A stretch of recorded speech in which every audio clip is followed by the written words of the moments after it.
नमस्कार, आप देख रहे हैं 4 PM। मैं हूं आपके साथ सिमरन।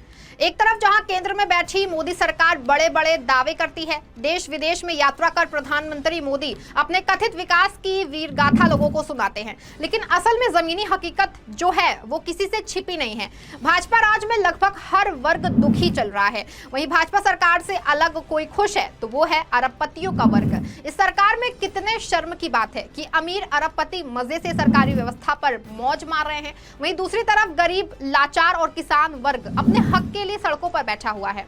लेकिन केंद्र में बैठी सरकार को इससे कोई जरा सा फर्क ही नहीं पड़ रहा है। भाजपा मजे से अपने झूठे वादों के पुल बांधे पड़ी है। हालांकि इसका खामियाजा भाजपा को लोकसभा चुनाव में तो देखने को मिला ही, लेकिन आगामी विधानसभा में ज्यादा देखने को मिल सकता है। जी हाँ, ऐसा अनुमान लगाया जा रहा है कि भाजपा को किसानों की बात ना मानना बड़ा नुकसान उठाने वाली बात है। ऐसा हम इसलिए कह रहे हैं क्योंकि भले ही किसान आंदोलन को लगभग 200 दिन हो गए हों, लेकिन आज भी आंदोलन वही जोश से है। किसानों ने अपनी मांग को लेकर के अभी भी मोर्चा संभाला हुआ है। शंभू सीमा पर आंदोलन के 200 दिन पूरे होने के मौके पर किसान बड़ी संख्या में इकट्ठे होकर बड़े प्रदर्शन की योजना बना रहे हैं। लेकिन आंदोलन और तेज तो तब हो गया जब ओलंपियन विनेश फोगाट शंभू बॉर्डर पहुंची, जहां किसान नेताओं ने उनको माला पहनाकर सम्मानित किया है। खबरें ऐसी भी हैं कि किसान नेता हरियाणा चुनाव को लेकर पंचायत करेंगे, जिसमें विनेश फोगाट भी शामिल होंगी। वहीं इस दौरान विनेश फोगाट ने कहा कि आंदोलन के 200 दिन हो गए हैं, किसान यहाँ बैठे हैं, ये देखकर दुख होता है। किसान इस देश के नागरिक हैं, किसान देश को चलाते हैं, उनके बिना कुछ भी संभव नहीं है, एथलीट भी नहीं। यदि वे हमें खाना नहीं खिलाएंगे तो हम प्रतिस्पर्धा नहीं कर पाएंगे। उन्होंने कहा कि मैं सरकार से आग्रह करती हूं कि उन्हें सुना जाए, उनकी मांग पर विचार किया जाए। अगर लोग इस तरह सड़कों पर बैठे रहेंगे तो देश आगे नहीं बढ़ेगा। साथ ही उन्होंने क्या कुछ कहा, आप इस वीडियो में देखिए। दुख होता है देख के, सभी देश के नागरिक है और किसान ये तो देश को चलाता है ना। इनके बिना तो कुछ भी नहीं है। हम खिलाड़ी भी नहीं है, अगर ये हमें खाना ना दे तो हम भी नहीं कम्पीट कर पाते हैं। तो बस लाचारी महसूस होती है कई बार कि हम कुछ कर नहीं पाते हैं। हम देश को रिप्रेजेंट करते इतने बड़े बड़े लेवल पे, लेकिन अपने परिवार को दुखी देख के हम कुछ कर नहीं पाते हैं। तो बस सरकार से यही निवेदन है कि सुनना चाहिए। जैसे आपने पिछली बार अपनी गलती मानी थी, आपने माना था कि कुछ गलत हुआ है, उसके बाद आपने जो वादे किए थे वो पूरे करने चाहिए।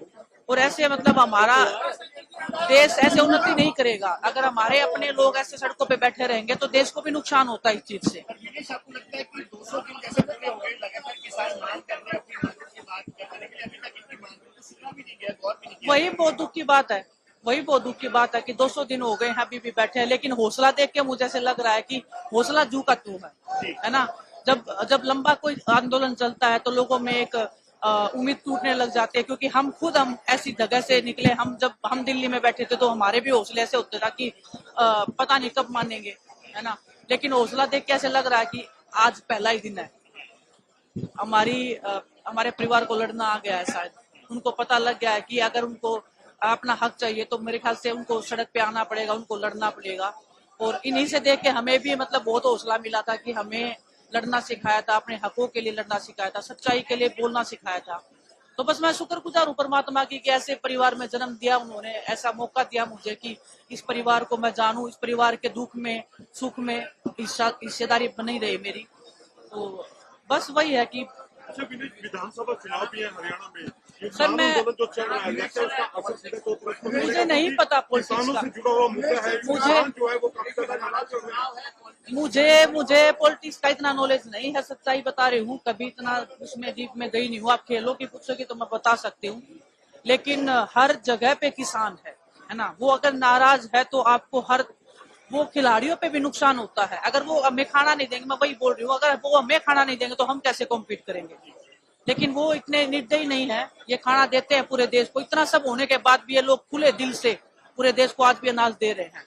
ये चाहे तो सब कुछ बंद कर सकते हैं देश का, लेकिन बड़ा दिल है इनका बहुत ज्यादा, और सरकार को भी बड़ा दिल दिखाना चाहिए इस मामले में। आपको बता दें कि किसानों के आंदोलन को लेकर भाजपा सरकार की टेंशन अब बढ़ सकती है, क्योंकि विनेश फोगाट को लेकर अभी ना सिर्फ देश में बल्कि विदेशों में भी चर्चा है। ऐसे में विनेश का किसानों के बीच आना एक बड़ा कदम माना जा रहा है। ऐसे में ये भी माना जा सकता है कि इसका सीधा असर जो है वो चुनाव में पड़ेगा। वहीं इससे पहले किसान नेता सरवन सिंह बंधेर ने कहा कि हमारे प्रदर्शन को 200 दिन पूरे हो चुके हैं। लाखों किसान शंभू बॉर्डर और खनौरी व अन्य सीमाओं पर एकत्र हुए हैं। हमें विनेश फोगाट का संदेश मिला, वो भी यहाँ पहुंचेंगी, हम उनका सम्मान करेंगे। आज हम केंद्र सरकार से मांग करेंगे कि ये मार्ग खोला जाए और हमें दिल्ली जाने दिया जाए। दिल्ली में हम शांतिपूर्वक एमएसपी की कानूनी गारंटी के साथ साथ अन्य मांग कर सकेंगे। किसानों का आंदोलन चल ही रहा था कि इसी दरमियान किसानों को लेकर बॉलीवुड अभिनेत्री व भाजपा सांसद कंगना रनौत ने किसानों को लेकर ऐसा बयान दिया जिससे कि राजनीतिक गलियारों में बवाल मच गया। यहां तक कि इस बयान ने भाजपा को मुश्किलों में डाल दिया है। अब इसी बीच किसानों ने बॉलीवुड अभिनेत्री और बीजेपी सांसद कंगना रनौत के खिलाफ सख्त कार्रवाई की मांग की है। उन्होंने भारतीय जनता पार्टी से रनौत के खिलाफ जो है वो कड़ा रुख अपनाने का आग्रह किया है, जिसकी टिप्पणियों ने पहले किसान समुदाय के बीच विवाद और विरोध को जन्म दिया है।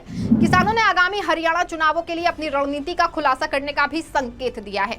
वे राज्य के राजनीतिक परिदृश्य में सक्रिय भूमिका निभाने के अपने इरादे पर जोर देते हुए आने वाले दिनों में अपने अगले कदम की घोषणा करने की योजना बना रहे हैं। इस आंदोलन की विस्तार पूर्वक बात करें तो किसानों को दो बड़े संगठनों संयुक्त किसान मोर्चा और किसान मजदूर मोर्चा ने अपनी मांगों को लेकर दिल्ली चलो का नारा दिया है। वहीं संयुक्त किसान मोर्चा ने 16 फरवरी को एक दिन का ग्रामीण भारत बंद करने का आह्वान किया है। वहीं 2 साल पहले दिल्ली के बॉर्डर पर धरने पर बैठे किसानों का आंदोलन इतना मुखर था कि नरेंद्र मोदी सरकार को कृषक उपज व्यापार और वाणिज्य कानून 2020, कृषक कीमत आश्वासन और कृषि सेवा पर करार कानून 2020 और आवश्यक वस्तु संशोधन अधिनियम 2020 को रद्द करना पड़ा था। किसानों को डर था कि सरकार इस कानूनों के जरिए कुछ चुनिंदा फसलों पर मिलने वाले न्यूनतम समर्थन मूल्य देने का नियम खत्म कर सकती है और खेती किसानी को कोऑपरेटिवाइजेशन को बढ़ावा दे सकती है। इसके बाद उन्हें बड़ी एग्री कमोडिटी कंपनियों का मोहताज होना पड़ेगा। इन कृषि कानूनों को रद्द करने होने के बाद किसानों ने भी अपना आंदोलन वापस ले लिया था।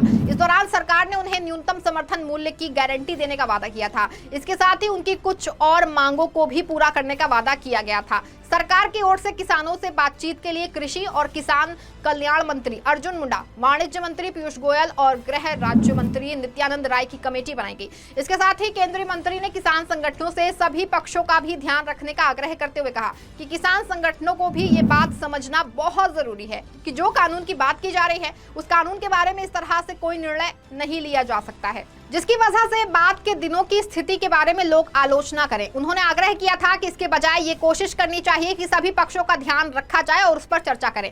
राहुल गांधी और विपक्षी नेताओं के बयान पर प्रतिक्रिया देते हुए मुंडा ने कहा कि वे किसान संगठनों से यही अपील करेंगे कि वो राजनीति से प्रेरित होकर काम ना करें। पिछली बार सरकार ने तीनों विवादित कृषि कानूनों को वापस ले लिए थे। वहीं किसान आंदोलन के दौरान प्रदर्शनकारियों पर दर्ज किए गए सभी मामले वापस लेने की मांग ली थी। हालांकि एमएसपी को लेकर कोई कानूनी गारंटी नहीं दी गई थी। पिछले बार जो है वो 2020 में किसानों को दिल्ली में प्रवेश की अनुमति दी गई थी, लेकिन इस बार उन्हें राष्ट्रीय राजधानी में घुसने से रोक दिया गया। यहाँ तक कि सड़कों पर कटीले जो तार हैं, सीमेंट के बैरिकेड और कीले लगाई गई। हर तरह से किसानों को रोकने की कोशिश की गई। बता दें कि इस मामले में सुनवाई के दौरान सुप्रीम कोर्ट ने कहा था कि हरियाणा व पंजाब सरकार अपने स्तर पर किसानों से बैठक करे और समाधान जो है वो निकाले। तो वहीं किसानों की मांग ये भी है कि सुप्रीम कोर्ट जल्द से जल्द शंभू बॉर्डर को खुलवा दे ताकि आम जनता और व्यापारियों को परेशान ना होना पड़े। अधिकारियों ने बैठक में किसानों से गठित की जाने वाली कमेटी में शामिल किए जाने वाले सदस्यों के बारे में राय मांगी। इस मामले में किसान नेता जगजीत सिंह ढलेवाल ने कहा कि 2021 में भी मोदी सरकार की ओर से एमएसपी की कानूनी गारंटी देने के लिए एक कमेटी का गठन किया गया था, लेकिन इसका नतीजा शून्य रहा है। इसके अलावा 2004 में स्वामीनाथन आयोग बना, जिसकी सिफारिशों को सरकारों की ओर से अब तक लागू नहीं किया गया है। इसीलिए कमेटी का गठन किसानों की मांगों को लटकाने का एक जरिया मात्र है। रास्ता खुलते ही दिल्ली कूच करेंगे। ढलेवाल ने कहा कि किसान अपने स्टैंड पर अडिग हैं, दिल्ली बिना ट्रैक्टर ट्रॉली के नहीं जाएंगे। हालांकि ये किसान कोई नाजायज मांग नहीं कर रहे थे और ना ही ऐसा था कि सरकार इसे पूरा नहीं कर सकती, लेकिन भाजपा को अपने गुरूर में इस कदर चूर हो चुकी है कि उसे अपने अहंकार के आगे कुछ दिखाई नहीं दे रहा है।